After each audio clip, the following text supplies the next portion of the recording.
Bonjour et bienvenue sur ce deuxième épisode de notre formation Windev. Vous avez appris lors de la précédente vidéo l'environnement de développement. Et à la fin de la vidéo, je vous disais qu'on allait créer notre première fenêtre. Alors, on va créer une première fenêtre qui va permettre à un utilisateur de saisir son prénom par exemple et d'afficher un message de bienvenue grâce à un bouton où il sera marqué afficher. Alors vous serez peut-être tenté de dire que bah, c'est trop simple, trop basique, trop facile, hein, mais vous serez surpris par la facilité et l'intuitivité de l'éditeur. Et en plus, cette fenêtre, elle va vous permettre de découvrir des concepts fondamentaux pour la suite de cette formation. Allez, on est parti, on lance Windev.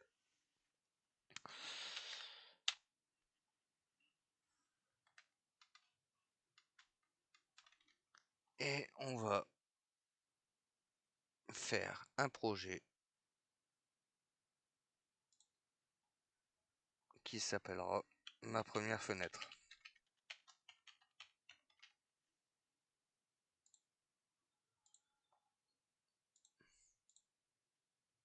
On est bien sur une plateforme Windows, un projet vierge.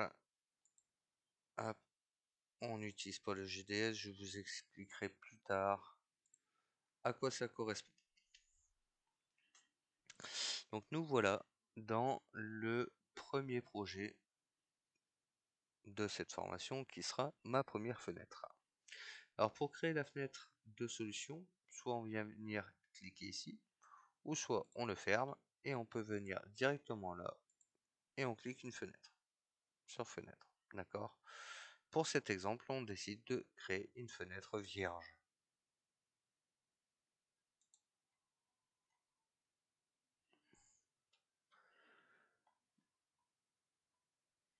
Alors, à titre de l'élément, ma première fenêtre.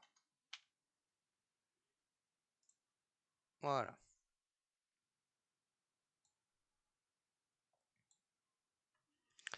Alors, dans cette fenêtre, on veut quoi? On veut retrouver un champ où l'utilisateur peut venir mettre son prénom et un bouton qui nous permet de faire un message de bienvenue.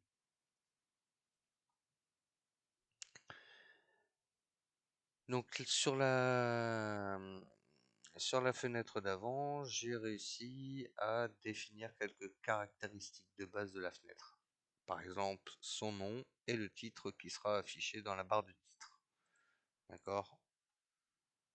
Hop.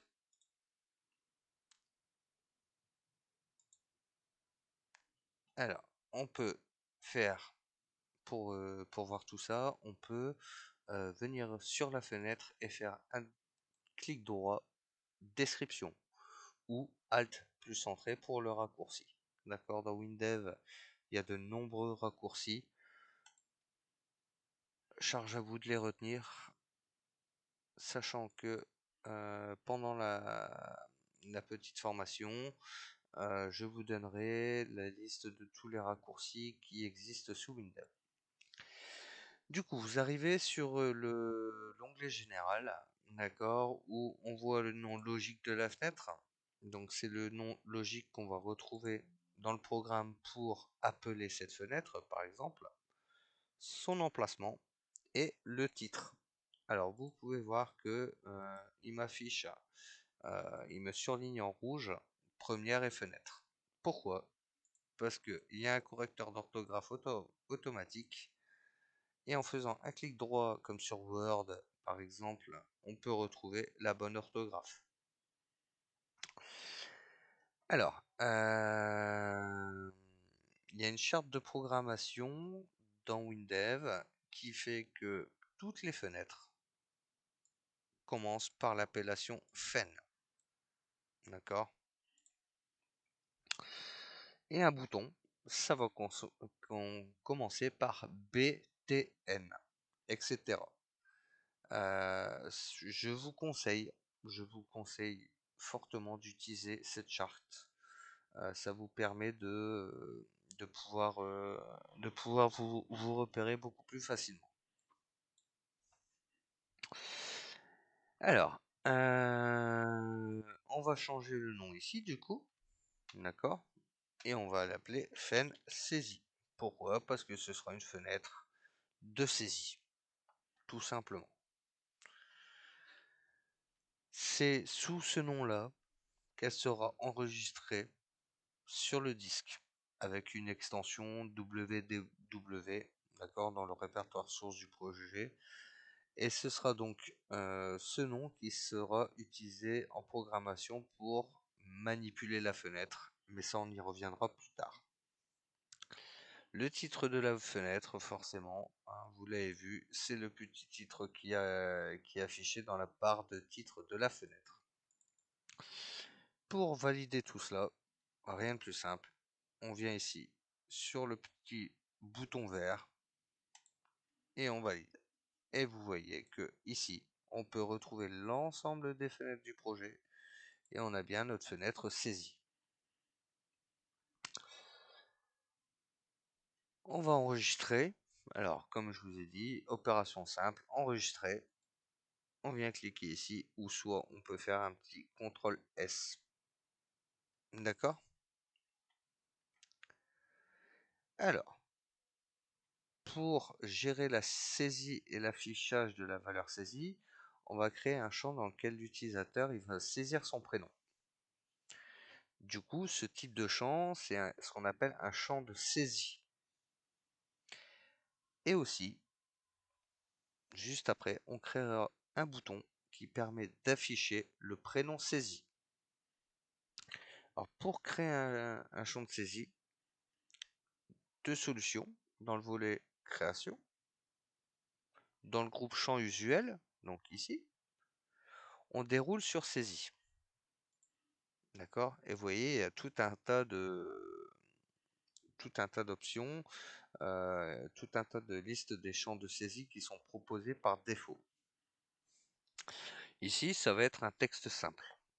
D'accord? Du coup, on va cliquer dessus et vous voyez qu'en déplaçant ma souris, j'ai mon champ de saisie qui vient se mettre dans la fenêtre. Vous choisissez l'endroit où vous voulez le mettre et il suffit de faire un clic gauche et hop, mon champ de saisie va venir se poser dans la fenêtre. Alors, ce champ de saisie, en faisant un clic droit, on peut aller dans sa description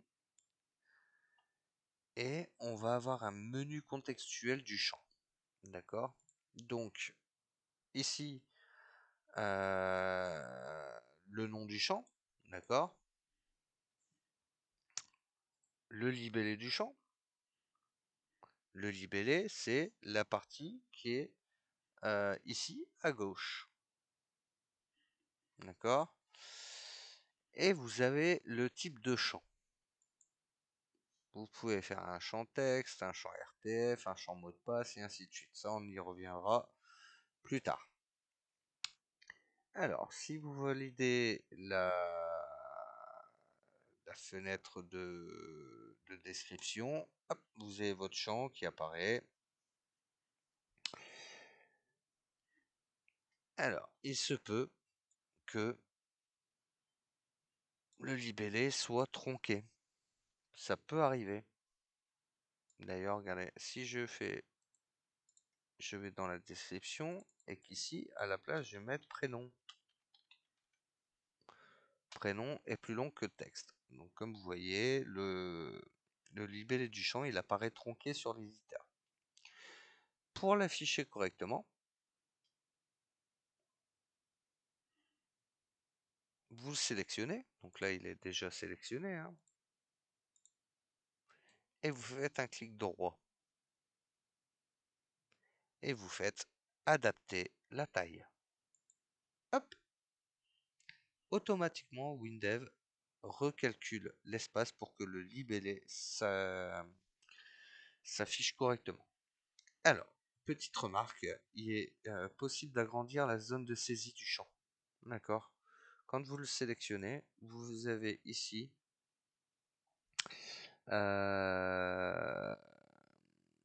des petits carrés. Si vous vous mettez dessus, vous pouvez l'agrandir comme comme vous le voulez. D'accord?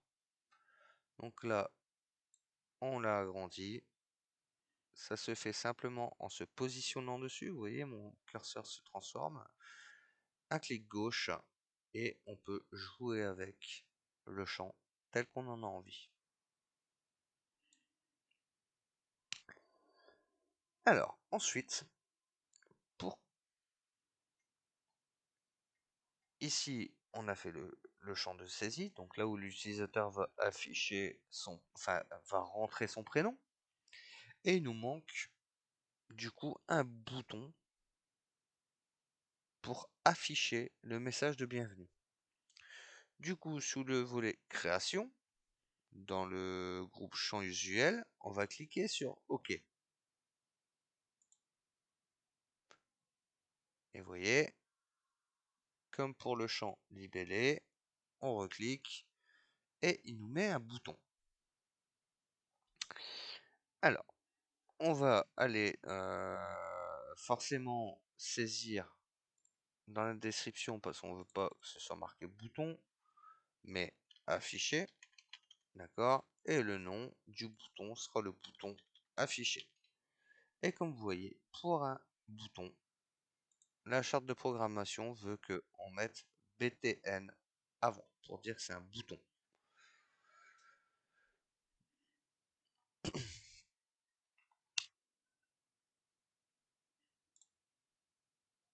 Hop. Alors, si vous regardez bien ici, si vous restez dessus, on retrouve SAI Text. Du coup, c'est le nom logique du champ de saisie. Et ici, vous avez le bouton affiché. Donc, vous avez son nom. Mais quand vous le sélectionnez, regardez bien ici, vous l'avez aussi ici. Avec sa taille, sa position, le plan et l'état du zoom. Alors, ce qu'on veut faire, c'est afficher le texte saisi dans une boîte de dialogue. D'accord? Qu'est-ce qu'une boîte de dialogue? C'est une petite fenêtre qui est proposée par le système. Pour cela, on va utiliser notre première fonction, qui est la fonction info. Il n'y a rien de plus compliqué, c'est comme le Hello World. Dans certains langages de programmation, on commence par bonjour le monde. Ah ben ici, on va commencer par afficher un message de bienvenue au prénom qui s'est inscrit ici.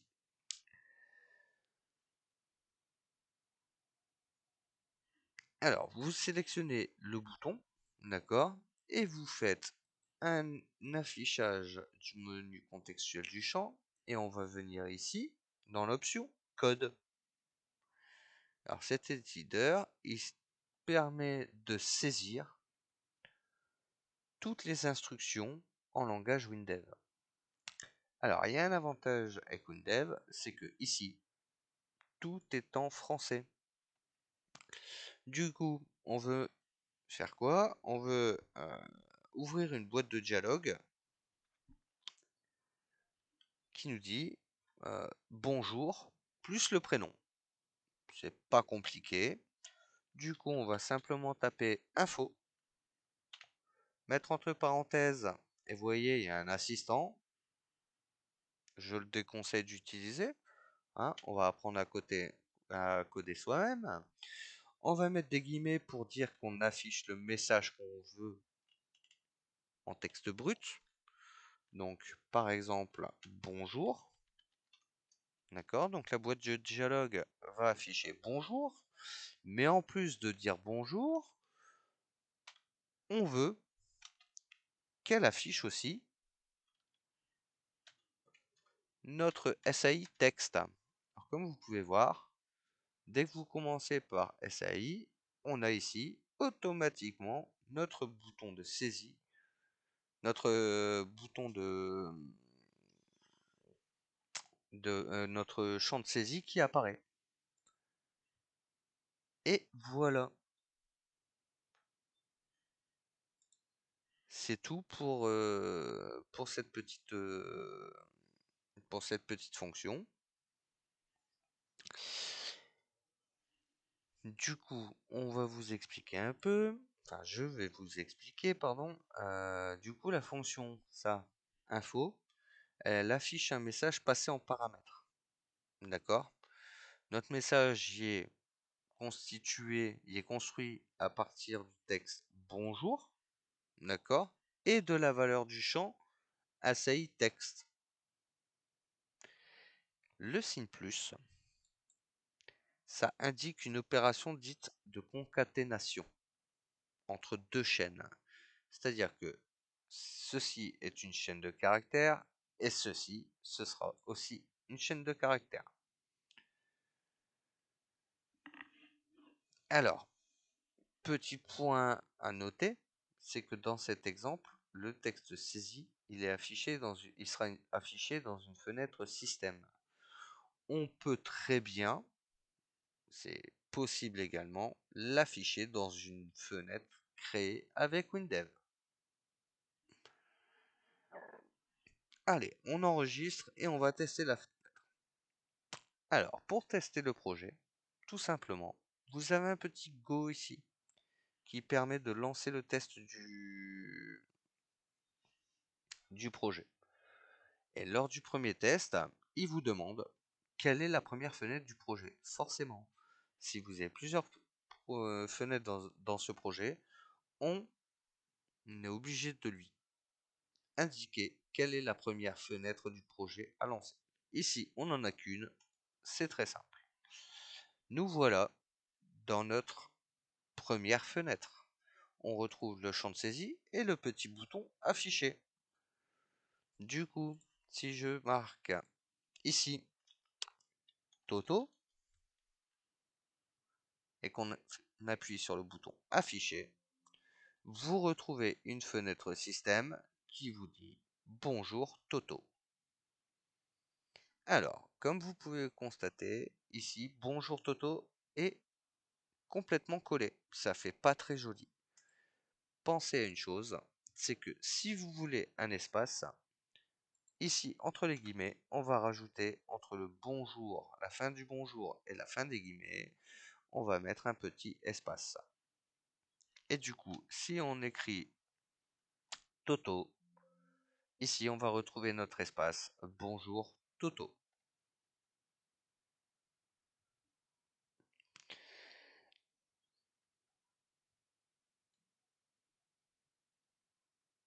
Alors, ce qu'on peut faire, c'est une petite amélioration supplémentaire, c'est que la fenêtre elle est beaucoup trop grande. Euh, Vous voyez qu'elle peut être redimensionnée alors qu'elle contient que deux champs. Bon, c'est pas tip top. Du coup, on va revoir rapidement, très très rapidement, l'interface de la fenêtre.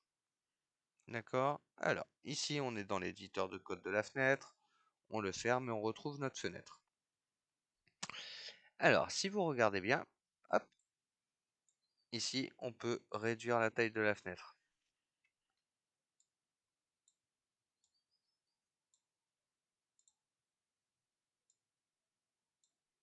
Voilà, on n'a pas besoin de plus. Et si on veut empêcher que la fenêtre elle soit redimensionnable, d'accord,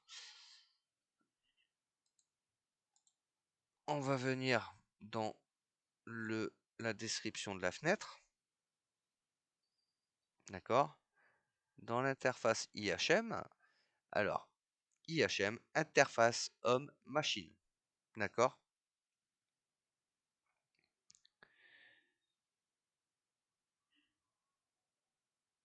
Et du coup, on va décocher l'option redimensionnable, d'accord. Si on la décoche et que l'on valide, on ne pourra plus agrandir la fenêtre. Elle restera figée. Alors, on approfondira les conseils d'interface et d'ergonomie dans un prochain cours. Et du coup, maintenant, ce qu'on voudrait, c'est que, comme vous l'avez vu, on veut que ce soit écrit en majuscule. D'accord? Moi, je l'écris manuellement, mais vous pouvez forcer l'utilisation d'une majuscule lors de la saisie et de l'affichage du prénom. D'accord? Par défaut, en fait, WinDev saisit les caractères qui, en majuscule ou en minuscule, selon la position de la touche Caps Lock. D'accord? La touche de verrouillage majuscule du clavier. Ce genre de saisie, ça peut être très gênant lors d'une recherche, par exemple. Du coup, WinDev, il propose la gestion de ce qu'on appelle un masque de saisie pour un champ. Le masque de saisie permet de mettre en forme la valeur saisie automatiquement et sans aucune ligne de code. Alors, pour modifier le masque de saisie, on va venir ici, description, et dans l'onglet général, ici, masque de saisie, on va mettre par exemple, allez, on va mettre première lettre majuscule. Vous voyez ici que le masque de saisie intervient pour vous l'indiquer. Et du coup, lorsque je tape Toto, il me met la première lettre majuscule. Et il le prend en compte dans l'info. Et voilà, vous venez de créer rapidement et avec succès votre première fenêtre. On va faire dans la suite de ce cours découvrir des nouveaux concepts de WinDev.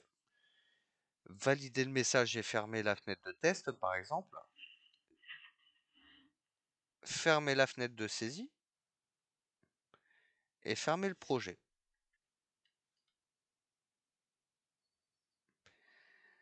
Alors, dans cette leçon, on a utilisé deux types de champs, un champ de saisie et un bouton. WinDev il propose plus d'une quarantaine de champs, et du coup, pour découvrir l'utilisation de chaque type de champ, pardon, il y a des exemples unitaires qui sont à votre disposition. Alors, pour ouvrir un exemple unitaire, il suffit d'afficher le volet assistant, d'accord? Exemple et composants sous le volet accueil. Donc, on va sous le volet accueil. Moi, je l'ai mis ici, d'accord, dans les champs prédéfinis.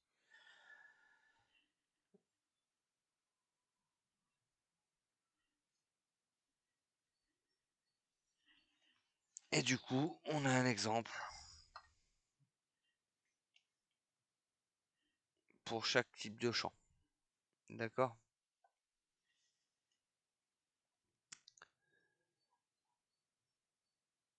Dans la prochaine leçon, on va faire des fenêtres plus évoluées. D'accord? Avec une fenêtre où comment faire un calcul ou comment créer une fenêtre affichant la date et l'heure en temps réel. Et on verra aussi pour créer une fenêtre avec menu. Voilà, je vous dis à bientôt pour la prochaine vidéo. Et n'hésitez pas, coder, coder, coder, coder.